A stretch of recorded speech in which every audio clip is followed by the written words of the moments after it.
Assalamualaikum warahmatullahi wabarakatuh. Halo semuanya, di video kali ini kita akan membahas tentang menelaah unsur kebahasaan dalam teks berita eksplanasi. Sebelum kita mulai pembahasannya, tentu kita harus tahu terlebih dahulu tentang pengertian menelaah unsur kebahasaan dalam teks berita eksplanasi. Apa ada di antara teman-teman semua yang sudah tahu tentang pengertian menelaah unsur kebahasaan dalam teks berita eksplanasi?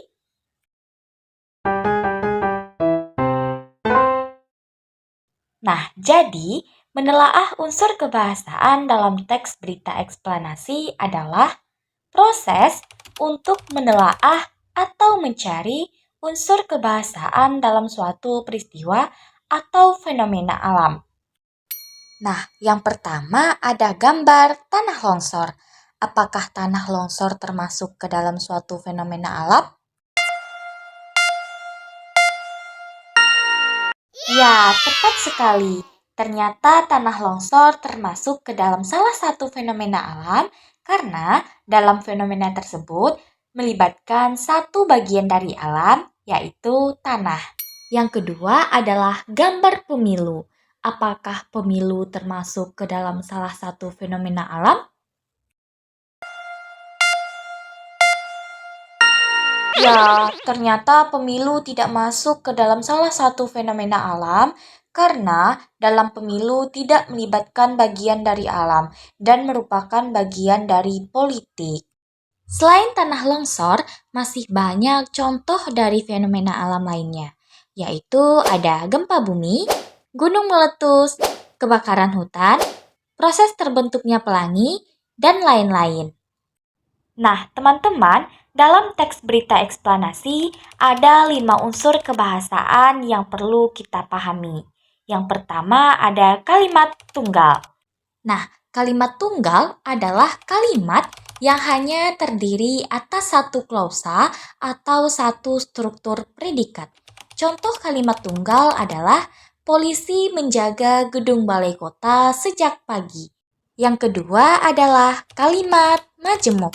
Kalimat majemuk adalah sebuah kalimat yang terdiri dari dua klausa utama atau lebih, dan masing-masing dapat berdiri sebagai kalimat yang lepas.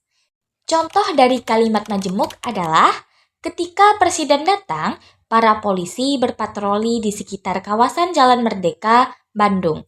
Unsur kebahasaan yang ketiga adalah konjungsi. Konjungsi adalah kata penghubung atau sambung dalam suatu kalimat.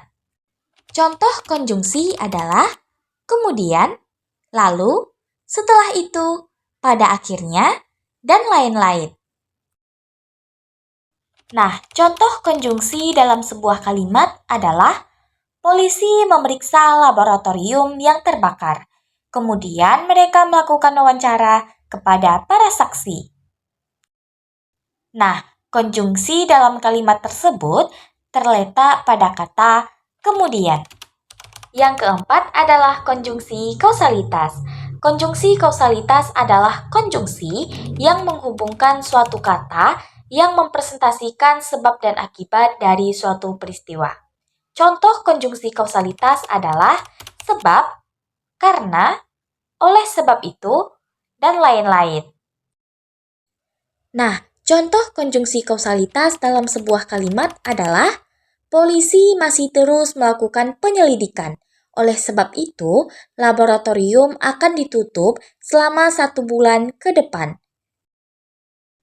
Nah, konjungsi kausalitas dalam kalimat tersebut terletak pada kata oleh sebab itu. Unsur kebahasaan yang terakhir adalah kata ganti. Kata ganti adalah kata yang digunakan untuk mengacu kepada kata benda lain.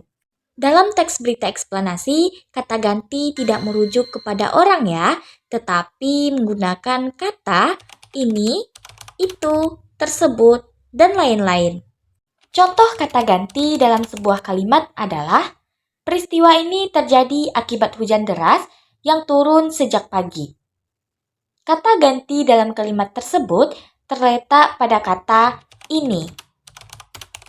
Untuk contoh-contoh teks berita eksplanasi, teman-teman bisa melihat di link Google Drive di bawah ya. Dan teman-teman juga bisa menelaah unsur kebahasaan apa saja yang ada dalam teks berita eksplanasi tersebut. Sampai jumpa di video selanjutnya. Bye-bye.